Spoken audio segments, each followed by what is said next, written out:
Hey, what's going on? This is Jordan. Welcome to Movie Buffers episode 10. How's it going out there? Amazing. Keep it up. So a friend and I went to go see The Northman, and we walked into the theater and it started and it had been like about 10 minutes already into this fucking thing. And for some reason, it was like 90 degrees in the theater and it was packed, so we ended up trying to get a refund.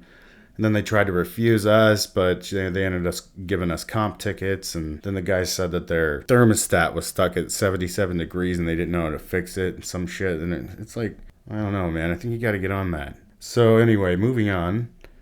I'd actually ordered a Blu-ray of Valhalla Rising and it came today. So I watched that instead of The Northman because it's just hard to haul ass through the city and find parking and find another showing to that shit. I remember loving Valhalla Rising. I went through a really big Nicholas Winding Refn kick back in like 2013 or something like that. Because Drive, of course, came out and blew everyone away. So Valhalla Rising is a film by Nicholas Winding Refn. And it stars a friend of his, a huge actor now, Mads Mikkelsen. And he's got to be one of my favorite actors from his role in Casino Royale and the Hannibal series. That movie, The Hunt, was like super dark and twisted, yet it was like a really good film as well. And I've been watching through Winding Refn's stuff recently. The first two Pusher films are awesome, and they're extremely dark and gritty and full of real feelings and anxiety. You feel empathy for these not so good people, antagonists, if you will. They're really good. I still need to watch the third Pusher film, but I loved Only God Forgives. It wasn't as good as Drive, which was one of my favorite films of all time. But that's like a whole nother episode. I'm thinking about doing a video on the three Pusher films, and Drive will be getting one too because the 4K Blu-ray comes out in late May, so I'm really excited about that. And, if you like what you see, please give it a thumbs up. Subscribe and comment below, maybe some recommendations or anything that may help the show further grow and become something even greater. So anyways, moving on to the reason I'm here. Valhalla Rising is the fourth film, I believe, in the Refn catalog. And we see One Eye, Mikkelsen. He's a prisoner to some Norwegian chieftain. And he's forced to fight other men to the death while he's chained by his neck to a post. And now, my man Mads had to get down and fucking dirty in this film. Mud wrestling, he's like body slamming other people, smashing people's heads around into the mud. All the fighting felt a little real. It was pretty incredible the levels of violence Refn can take it to. He's quite talented, and I hope he does more stuff like getting back to his roots because this gritty shit, it works for me. The Blu-ray that I ordered, it looked quite dated. I was screening it on a Sony X90J, upscaling to 4K, and sometimes no amount of upscaling could do these old blues justice. I was also really quite surprised at how dated the whole film felt in general. A lot of oversaturated shots. It also had an estimated budget of $5.7 million. So I was a little surprised by that, and it's okay, but it felt a little lacking in the cinematography department.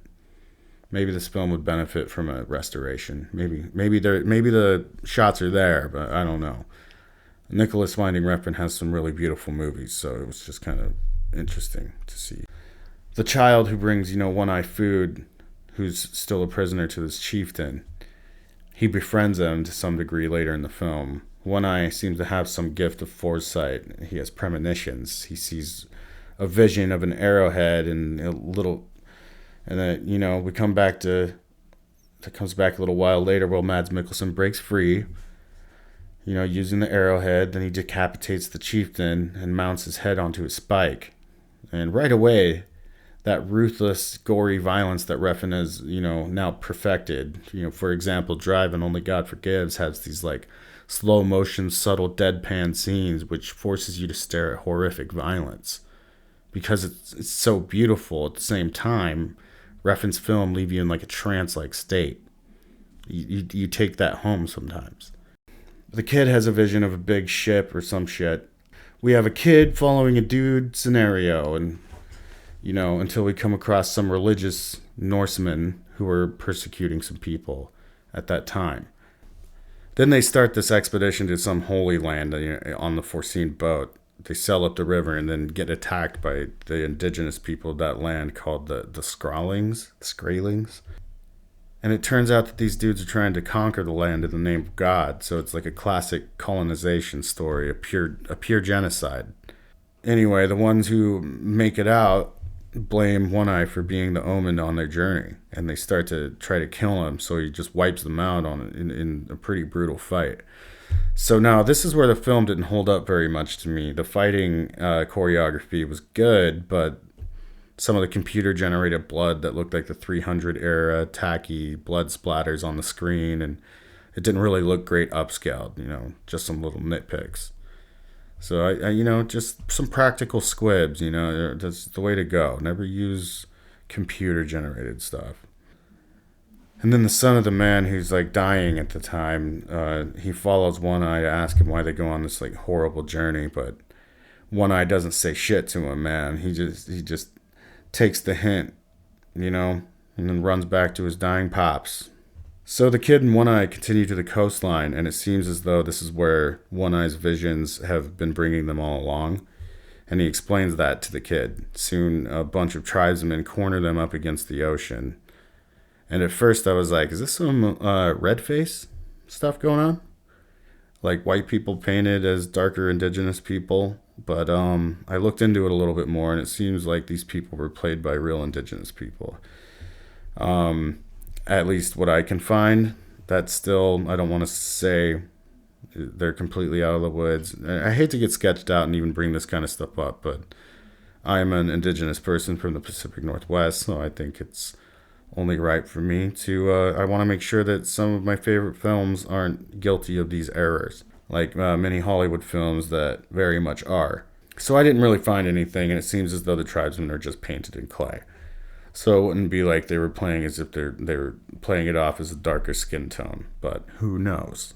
So One Eye gestures goodbye to the kid, and he walks amongst the tribesmen, dropping his weapons, and then one of the tribesmen kills him with a fatal blow to the back of the head, and this seems to, it was just the plan all along. And just from like my perspective, it was almost like he was giving himself as a sacrifice for all of the sins of the colonizers he briefly traveled with. The message seemed to be open to interpretation, and it was extremely good. It's a thinker, and it's definitely a trip of a movie.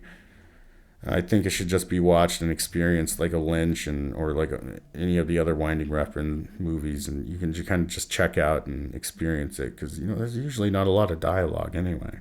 So it closes up with One Eye staring out into the great beyond, and then the tribesmen retract their weapons and return into the forest, leaving the kid alive at least.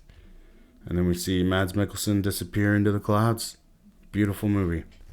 Anyway, I love this film. I read that it's Winding Refn's favorite of his own films, and I don't know if it's necessarily his best, because there are a few great films of his that are some of the greatest of all time, and nothing like it, that's for sure. Don't believe me? Go watch Bronson then, motherfucker. Sorry. So I give this film a solid B+, and I highly recommend it. That wraps it up for Valhalla Rising. Have you seen it? What do you think? Comment below, and please like and subscribe and help our channel out.